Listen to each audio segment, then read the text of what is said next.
کیسے قرآن کریم کی مدد سے ہماری زندگی بدل سکتی ہے؟ السلام علیکم جی، میں ہوں علی شرازی، ایک عام پاکستانی، اور آپ دیکھ رہے ہیں علی شرازی ولاگز۔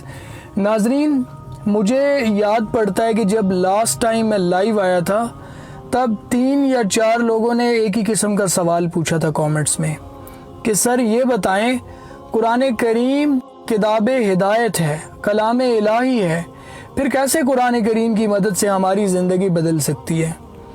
پہلی بات تو یہ ہے، بہت ہی کلیئر، بہت ہی کرسٹل، کہ اس سوال کا باقاعدہ اور تفصیلاً جواب تو ایک عالم دین ہی دے سکتے ہیں، لیکن میں ایک طالب علم کی حیثیت سے اب تک جو بھی سمجھ سکا ہوں، سیکھ سکا ہوں، وہ میں آپ سے ضرور شیئر کرنا چاہوں گا۔ دیکھیے، قرآن کریم کے 3 درجے ہیں۔ قرآن کریم کی تلاوت کرنا، قرآن کو سمجھنا، یہ دوسرا درجہ ہے۔ پتہ ہونا، معلوم ہونا کہ ہم کیا پڑھ رہے ہیں، یہ دوسرا درجہ ہے۔ اور تیسرا درجہ کیا ہے؟ قرآن کو اپنی زندگی میں محسوس کرنا۔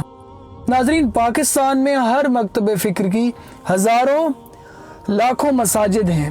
پاکستان کا کون سا کونا، کون سا محلہ ایسا ہے جہاں مسجد نہ ہو؟ پاکستان میں 20 کروڑ مسلمان بستے ہیں۔ کروڑوں مسلمانوں کے بسنے والے اس ملک میں ہر روز قرآن کی تلاوت ہوتی ہے، لیکن کیسے کرتے ہیں؟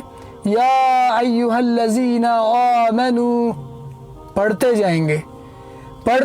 جی میں نے 20 بار قرآن پڑھا ہے، جو پڑھا ہے اس کا مطلب کیا ہے؟ کوئی پتہ نہیں ہے۔ جب سمجھ نہیں آئے گی تو پھر محسوس کرنا تو بہت دور کی بات ہے۔ اللہ فرماتا ہے انما المؤمنون الذین اذا ذکر اللہ وجلت قلوبہم، سچے اہل ایمان تو وہ لوگ ہیں جن کے دل اللہ کا ذکر سن کر لرز جاتے ہیں، اور جب اللہ کی آیات ان کے سامنے پڑھی جاتی ہیں تو ان کا ایمان بڑھ جاتا ہے۔ کیا ہمارا دل لرز اٹھتا ہے؟ کیا تلاوت کرتے ہوئے ہمارا ایمان بڑھتا ہے؟ ہمیں جب یہی نہیں پتا ہوگا کہ ہم نے کیا پڑھا ہے، ہمیں مطلب کا ہی نہیں پتا، مفہوم کا ہی نہیں پتا، ہمیں بس یہ پتا ہے کہ 2 بار قرآن ختم کر لیا ہمارے شہزادے نے، اور جی ہمارے پتر نے 4تھی بار ختم کر لیا قرآن۔ سبحان اللہ۔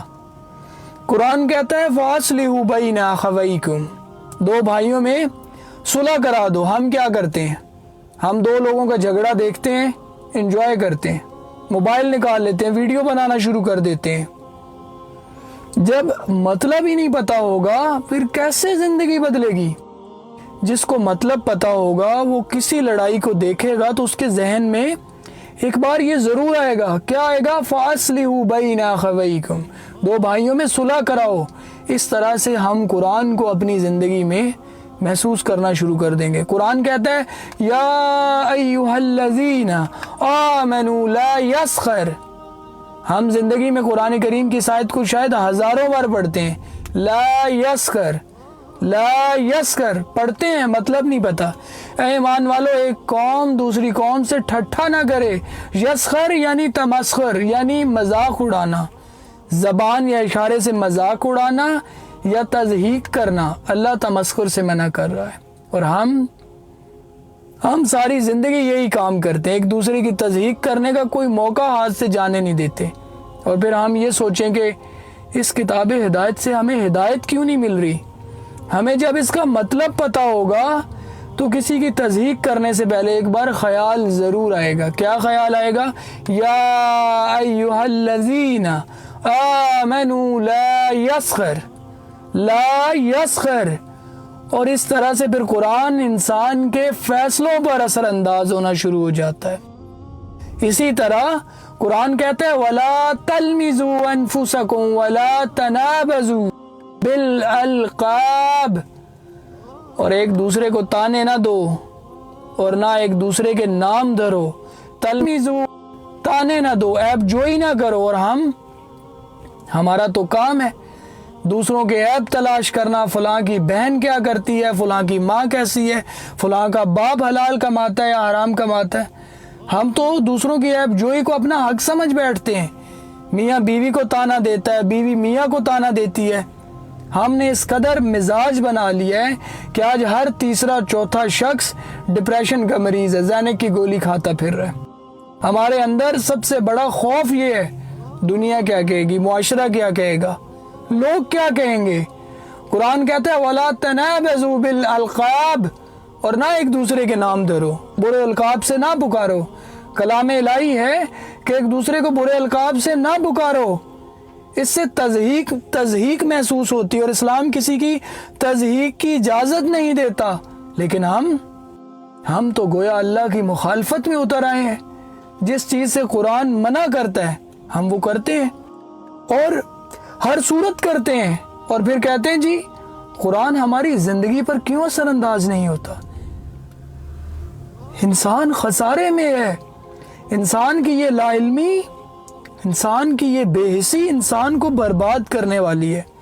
قرآن کہتا ہے وَلَا تَجَسَّسُوا، اور ٹٹول بھی نہ کیا کرو، یعنی تجسس۔ وَلَا تَجَسَّسُوا یعنی لوگوں کے عیب اور ان کی خامیوں کی ٹو میں نہ پڑو، اور جن کو لوگوں نے پوشیدہ رکھا ہوا ہے انہیں اشکار نہ کرو۔ ہم کیا کرتے ہیں؟ ہمارا تو کام ہی یہی ہے کہ فلاں کی بات پتہ چل جائے، فلاں کی کوئی ویڈیو میرے ہاتھ لگ جائے، پھر دیکھنا میں کیا کرتا ہوں، اسے ذلیل کر کے رکھ دوں گا۔ بطور معاشرہ یہ ہمارا مزاج بن چکا ہے۔ ہم اس ٹو میں رہتے ہیں کہ فلاں کے پاس پیسہ کہاں سے آ گیا، فلاں کی بہن کہاں جاب کرتی ہے، فلاں کا رشتہ کہاں ہو رہا ہے اور کیوں ہو رہا ہے۔ کاش ہم کلام الہی کو سمجھنے کی کوشش کرتے۔ ہمارا مزاج کیا ہے؟ بیٹا قرآن پاک کو ادھر نہیں رکھنا، اوپر رکھو، اوپر کمرے میں وہاں اوپر رکھ دو۔ ادب کی وجہ سے ہم نے قرآن کو اتنا اوپر رکھ دیا ہے کہ اب ہمارا وہاں تک نہ ہاتھ پہنچتا ہے نہ نظر پہنچتی ہے۔ اس لیے میں آپ سے یہ کہوں گا کہ بھائی قرآن کو تھوڑا پڑھیے، لیکن ترجمے کے ساتھ، ٹرانسلیشن کے ساتھ پڑھیے، تاکہ سمجھ میں آ سکے کہ میرے لیے کیا نصیحت ہے۔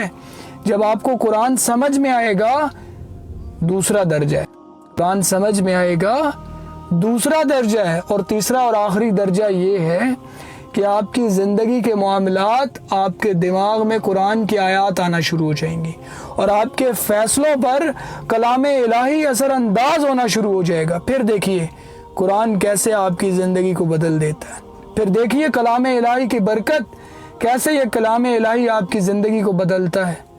تو ناظرین، جیسے کہ میں پہلے عرض کر چکا ہوں کہ میں بحیثیت طالب علم جو تھوڑا بہت علم رکھتا ہوں وہ آپ سے شیئر کر سکتا ہوں، لیکن مزید رہنمائی کے لیے آپ کسی عالم دین سے رجوع کیجیے گا۔ آج کے لیے میں بس اتنا ہی تھا، ملتے ہیں نیکسٹ ویڈیو میں، تب تک کے لیے علی شرازی کو دیجیے اجازت۔ والسلام علیکم، فی امان اللہ۔